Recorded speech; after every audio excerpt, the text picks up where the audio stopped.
everyone, and welcome back. Our last guest found his love for jazz at a young age from musical inspirations such as Ella Fitzgerald and Charlie Parker. He uses his creative outlets such as the saxophone and other musical instruments, cooking, poetry, art, fashion, and travel to share his love for music, from busking in the streets of Times Square to taking a 5-day trip to San Francisco. He expands his musical journey and combines his knowledge on classical elements in music theory to show that it's okay with being cool, hip, and eccentric. And he's here to share more on his traveling theory. Everyone, please welcome saxophonist and traveling artist Joshua Dickerson, also known as Josh Kabosh. Hello and welcome. Feels good to be here. Yeah. Oh my goodness. So, I am so excited to dive into this topic of being a traveling artist and what inspires someone to just pretty much take the risk of exploring and not knowing how things are going to turn out, just banking on your abilities. Right. So first, we got to go back a little bit. My upbringing, I went to school, I studied music, but it's in school where I noticed that the social, dynamic of it all was a little bit prejudiced, biased. And pretentious? Yeah, right. So, and also I noticed that people who have a real passion for music, they end up becoming teachers and they don't really fulfill their dreams. Right. So, I told myself, I'm young. I'm just going to do things the way I want to. The whole money part of it, I'm just going to completely disregard it and just go for what I want. That was my mentality. Right. You weren't driven by the money. Right. You weren't chasing the paper. Right. You're about the craft. Yeah. You're about the experience. That's right. You're about the alchemy of it. Yeah. I read and I was like, woo, Yeah. we got ourselves a modern day gypsy. Okay. Okay. I mean, I hope you're not offended by that statement, because I think it's a beautiful thing and I think it's very courageous, right? I don't know if you've ever read the book The Alchemist. No. You've never read the book The Alchemist? No. That's your homework Okay. after today. Well, and the only reason I'm recommending it is because in the book, it teaches you this concept of the language of the world. Right. And the language of the world comes from signs. And so I have to assume that you're living according to that way of being. Right. If you're traveling to places, right? You've traveled pretty much throughout the United States. From what I read, you did Central America as well? Right, yeah. And now you're aiming to do South America? Okay, I did all the countries in Central America. I did Colombia as well. Then I came back home, and now I'm planning the rest of South America. I'm from Trinidad, well, half Trinidadian, half American. So I'm going to go there, establish myself a little bit. That way I don't have to come back and forth between America and South America. I can go to Trinidad, then go to Brazil, back to Trinidad, back to Chile. So, yeah. Right, and so you're doing this with saxophone at hand? Yeah. Okay. I may go there and purchase another saxophone and leave it there. Right. I don't know yet. Right. Yeah.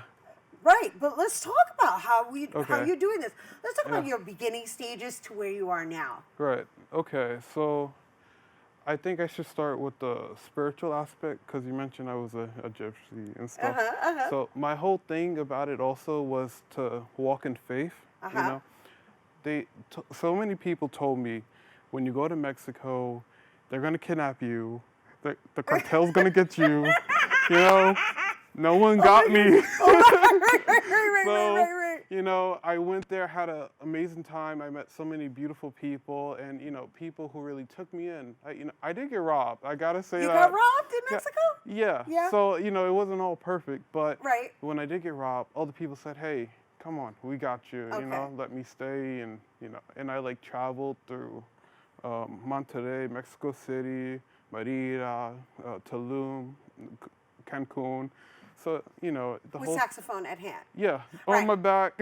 On your back, right? Yeah. But just to be clear, you were basically traveling not knowing where you were going to stay.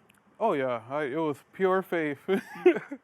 Yeah, That's courageous. yeah. And I went all the way down to Panama.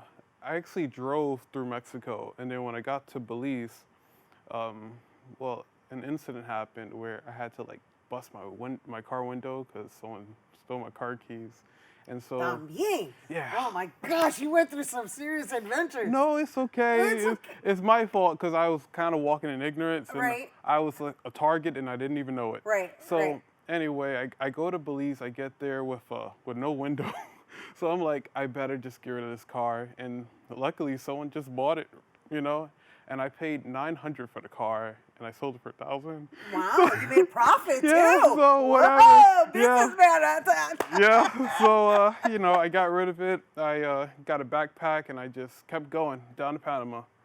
And I'm really proud of myself because I didn't give up even after getting robbed. Right, You know, right. and I just kept going. Yeah. I didn't know, like, at the moment when I had no car and, like, you know, very little funds, I'm like, I can turn back now or I can keep going. And I chose to keep going, keep playing. And, you know, I was really surprised how people looked out for me. So, coming from music development and training in as your background and choosing to busk and perform in the streets and Right. And earn your living according to your performances as such, right? Yes, yeah. What has that done for you as an artist?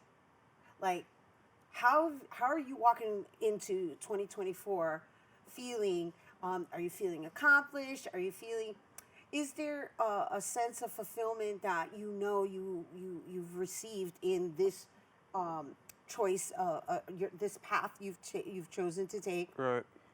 versus doing, you know, the traditional, I'm going to perform in concerts, I'm going to go perform in jazz clubs, which I'm sure you perform in those as well. But I'm saying just in general, you're really driven by exploring different cultures and different parts of the world Right. through your music. Yeah. So does that impact the music that you play? Does that impact you? Do you miss any part of like possibly being on, part of a concert or with a group? Right. So when I was in school and college, you know, I did envision myself playing in Carnegie Hall, you know, being that guy. Right. But when I noticed just how hard it was to connect with people, you know, musically, you know, it was like, this doesn't feel right. Right. It looks cool, but it's like, there's really nothing here. So I wanted to travel just to kind of find the spark, you know, find like, you know, that real thing that brings us all together. Right. Because, you know, I love people. I love to connect with people. I love to, you know, collaborate. And so I also realized that, like, not only is this not, it's not what it's made out to be, but like, I want to do this somewhere else, you know? And if I can't have what I want here, I can just leave. The world is my oyster. Is that how it goes? That's how it goes. Yeah. That's how the saying goes. Yeah, so I don't, borders don't stop me, so I just go. I'm free. Like, the world is my playground. Did you find your spark in using the world as your playground? Yes, I met so many talented musicians who, like me, never got the chance to, you know, even go to school, but yet just as good as me or even more talented. So, you know, like, I met a group in Colombia. His name was Jesus, G, and then Sus, I don't know. Uh-huh. So he was such a talented guitarist, one among many artists that I met. And so, like, you know, I just feel like we need to really come together and, like you have the studio here, like, you know, make opportunities for others, you know? Yeah. And not just that one image that we love so much. Right. Right. Yeah. Yeah.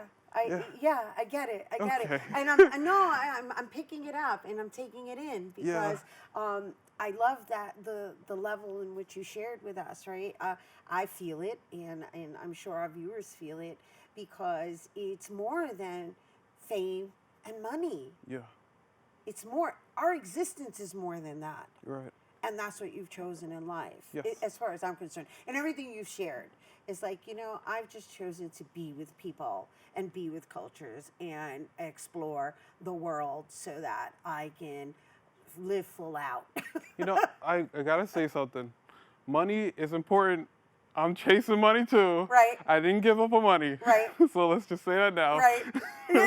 No, Yeah. it's okay. You can clean that up because it's its own energy. But, When I find what works and Right. what I can market, that's when I'll begin to, focus more on that aspect of it. Right. But I do know or feel that, when you focus on marketing, the value of the quality of the yeah, presentation the whole gets diluted. soulful aspect The of it. soulful aspect Yeah, of but it. when you focus on soul, the money, Right. It'll find its way. you got to balance. Right, right.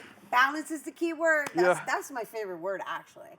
That is, Right. for me, the key to joy Yeah. and success is Yeah. balance. It's all balance. Balance, right? So, the financial aspect that we're discussing, it's a matter of like what you find is sufficient to succeed, right? Yeah. Because it's different for everybody. Right. Some people want it on an abundant level. I mean, I think we all want it on an abundant level. Yes. However, at what expense it becomes. Yeah. That's where the value holds. Right. Right. That's where the balance is established. Right. Oh my gosh, we went in there. Yeah. Oh my gosh, I'm so feeling you, and thank you Nice, for yes. bringing it here. And you guys, don't go anywhere because everything we've been discussing, saxophone and all, well, Josh Kabaj has chosen to make a stop here in our studio. So don't go anywhere.